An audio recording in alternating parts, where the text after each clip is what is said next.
Hello বন্ধুরা, আজকে আমরা এমন একটা ভিডিও নিয়ে চলে এসেছি যা দেখে আপনারা জল চোখে আটকাতে পারবেন না। তো দেখতে পাচ্ছ আমার পাশে কে আছে।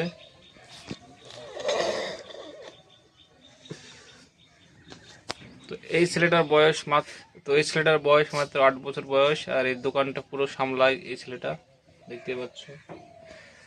তো বিরাট পরিশ্রম করে আজ থেকে। তো বলছি কিছু কথা ওর সঙ্গে আমরা জেনে নিই। বলছি যে দোকানে আপনার ইনকাম কত হয়?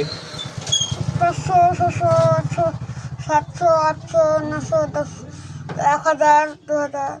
তো যেমনটা দেখতে পাচ্ছ যে বলছে 700, 800, 1000 টাকা করে ওর ইনকাম করে। তো এই ছেলেটার জন্য একটা লাইক, কমেন্ট, শেয়ার আমরা এই ভিডিওটা আবদার করেছি। তো প্লিজ লাইক কমেন্ট করে দাও। তো ভালো থেকো বন্ধুরা, দেখা হবে নেক্সট একটা ভিডিওতে।